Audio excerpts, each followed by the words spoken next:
Здраво на сите, јас сум читачот и добре дојдовте на мојот канал. Во ова видео, последно за 2022 година, одлучив да направам топ листа на 10 најдобри романи што ги прочитав оваа година. И лани направив нешто слично, меѓутоа лани само ги наброив романите кои што најмногу ми се допаѓаат, тие 10 романи. Меѓутоа оваа година одлучив да ги направам нештата малку поинтересни, па одлучив да ги рангирам романите, нели, почнувајќи од 10-то место, 9-то и се до најдобриот роман што го прочитав оваа година. Тоа е малку неблагодарно и се имав двоумења за некои романи и некои романи требаше да ги исклучам од топ листава, како и да е. Јас годишно не читам многу голем број на книги, поважно ми е книгите што ги читам да се добри, да се квалитетни, отколку само да прочитам многу книги во текот на една година, и гледам дека некој просек ми се повторува во последниве години, кој што е прилично од прилика горе-долу тој. Книгиве за кои што ќе зборувам ќе бидат само романи, исто така ќе бидат книги кои што некој ги нема на македонски преведено, ги има на српски, ги читав, или на англиски, значи не се преведени дела, меѓутоа сепак од сето мое читање оваа година се одлучив за овие 10 книги. Пред да почнам со оваа топ листа, ви благодарам на поддршката, ви благодарам за секој subscribe на YouTube и лайк и фолоу на Facebook. Ви благодарам што ме следите. Се надевам дека овие видеа ви се од некаква помош и инспирација во однос на читањето. И без да должам многу, почнуваме со топ листата. На 10-то место одлучив да ја ставам Кристина Гавран со Гитара од Палисандер. Кристина Гавран е млада хрватска писателка, таа е и драмски писател. Овој е втор роман, беше тука на Bookstar, имавме прилика да се запознаеме, да поразговараме со неа. Ова е одличен роман во издание на Антолог, превод Владимир Јанковски, многу елегантен роман, следи 5 женски приказни, временски се буквално од нашето секојдневие денес, од современото време се протега назад приказната, иако не знаеме колку назад, меѓутоа имаме чувство дека се векови и векови наназад. 5 различни жени, 5 приказни кои што сепак се поврзани со една тенка нишка, многу елегантно, многу убаво. Речиси како да читате некои бајки, имате такво чувство, таков квалитет има прозата и оваа книга. Има една циклична форма романот и поврзани се со таа гитара, со тоа палисандрово дрво, многу убав роман кој што навистина ми се допадна и кој што би го препорачувам. На 9-то место одлучив да го ставам Беким Серамовиќ со Нигде ни од куда, или оваа книга ја има на македонски исто така преведена како Нигде од никаде. Ова е негов автобиографски роман, всушност сите романи кои што Беким Серамовиќ ги пишуваше, велам ги пишуваше затоа што е прерано починат. Ова е неговиот прв роман за кој што добива наградата Меша Селимовиќ и е буквално автобиографска фикција, многу соголено, многу искрено за неговото растење во Босна и Херцеговина, за минувањето во Риека, во Хрватска, распадот на Југославија, подоцна преминува во Норвешка и така натаму. Ова не е лесен роман за читање. Во која смисла е? Може да биде малку, да искористам некој клише, депресивен, во смисла дека неговиот живот е во постојано барање, постојано движење, еден номадски живот, постојано трага по себе си, меѓутоа зборува отворено за сите своји демони со кои што се соочува, за сите зависности, меланхолија, депресија, и многу вешто напишан. Значи почнува од погребот на дедо му, се враќа за погребот на дедо му и како флешови се навраќа на сцени од минатото и повторно се враќа во сегашноста на тој погреб. Многу убаво напишан роман, меѓутоа што да кажам за Беким Серамовиќ, ова е жанр што очигледно мене ми се допаѓа и оваа книга така остави доста голем впечаток на мене. 8 место на оваа топ листа, Тове Дитлевсен, Копенхашка трилогија. Оваа трилогија ја нема на македонски, јас ја читав на српски. Тове Дитлевсен е позната данска писателка која што исто така прерано починува. и позната поетеса. Ова е нејзина трилогија во која што ова се 3 всушност романи кратки споени во едно издание: Детство, младост и зависност. И зборува за нејзиниот живот уште од детството, како копнеја да биде поетеса, цело време пишува, сака да објави песна во списание и така натаму.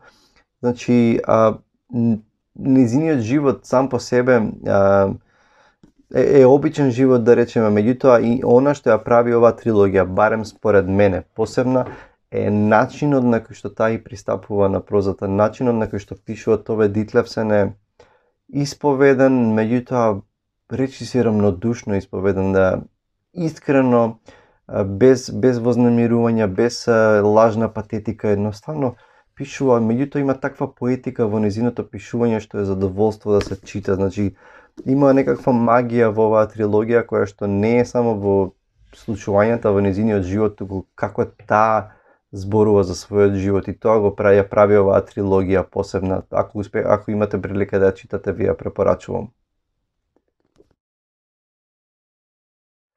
Седмо место за Харуки Мураками. Ова е последната книга од Мураками што ја прочитав пред неколку дена, буквално направив една рецензија, осврт за оваа книга и зборувам.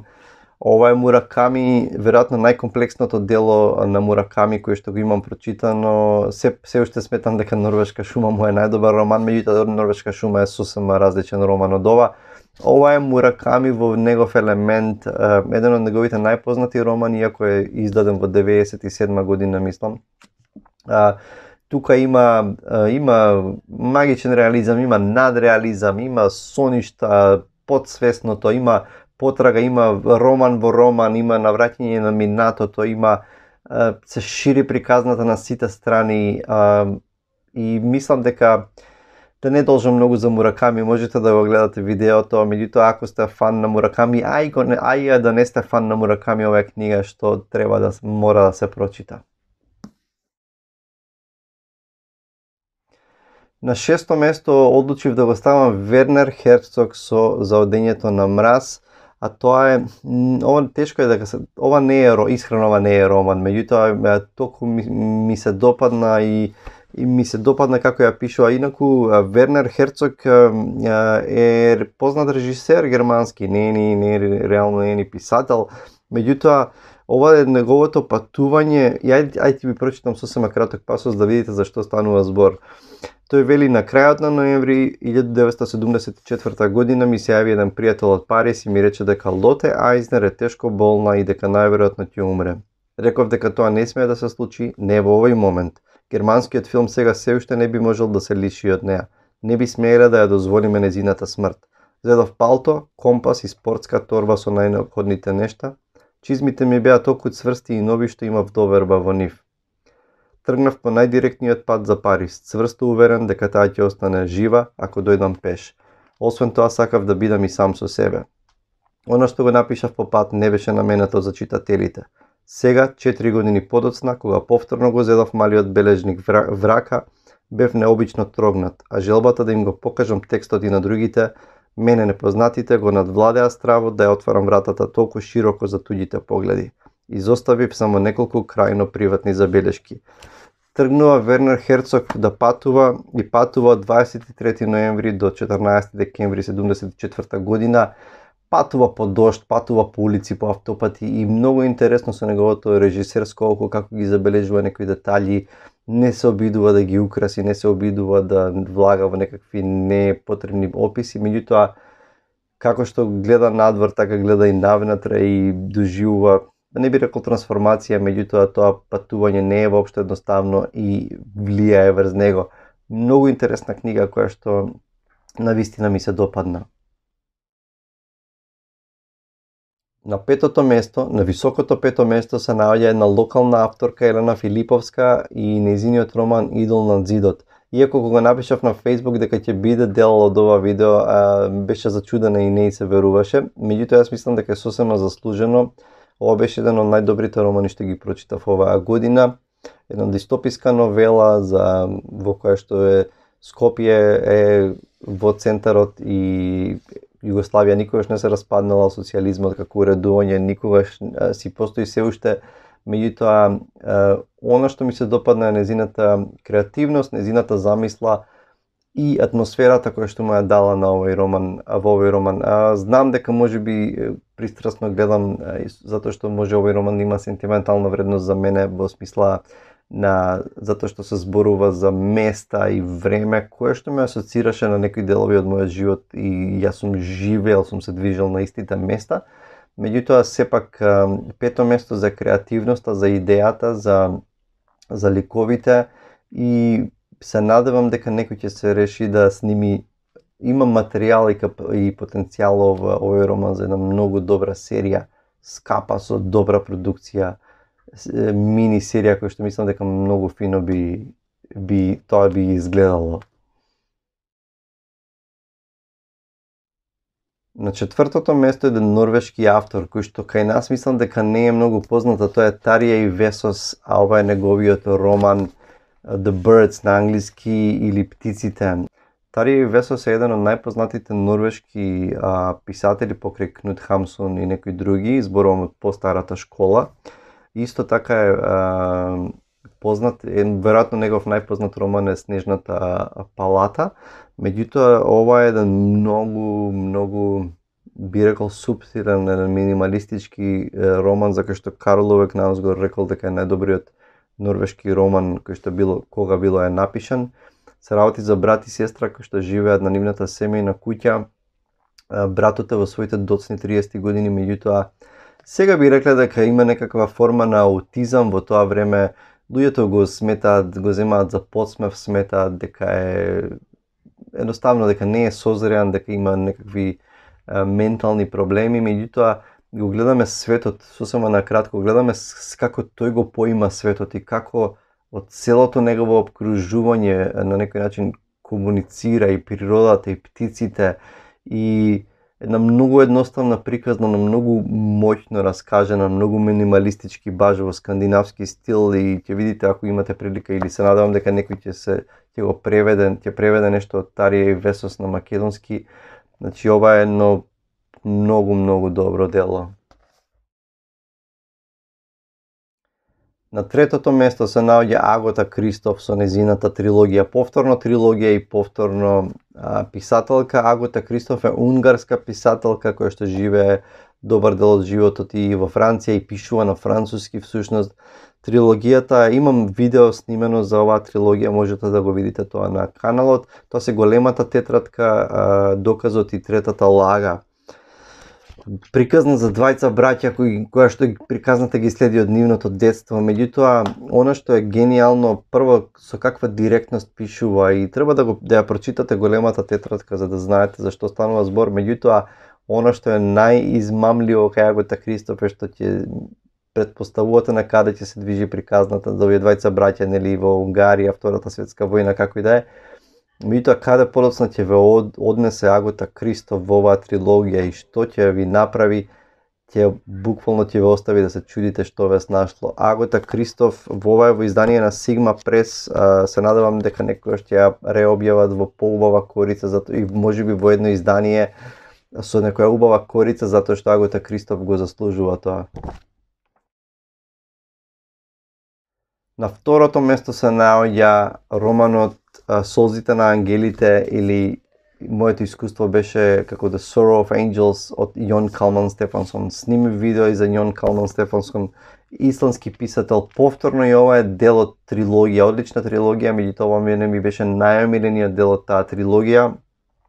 Пишува за едно мало место во Исланд, за едно момче кое што ќе го загуби најдобриот пријател и ќе се најде во една заедница помеѓу луѓе во едно мало место, рибарско место.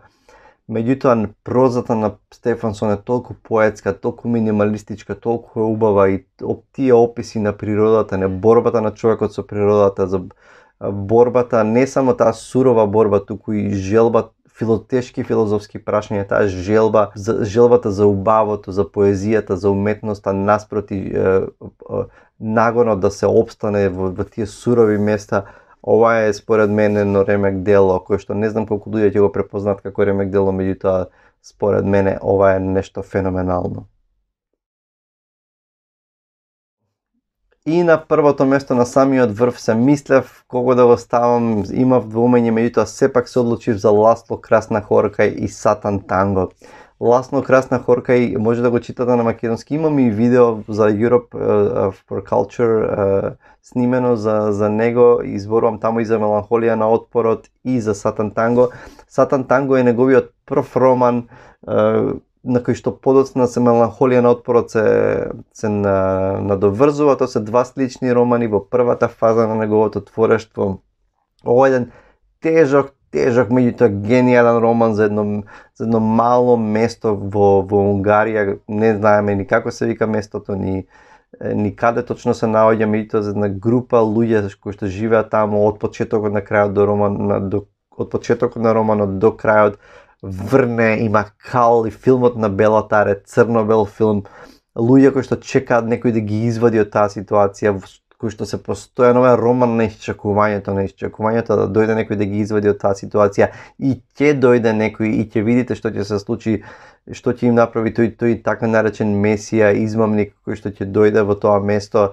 Кулминира романот со тоа сатанско танго кое што ќе се случи во таа локална мејана каде што тие се собираат секоја вечер.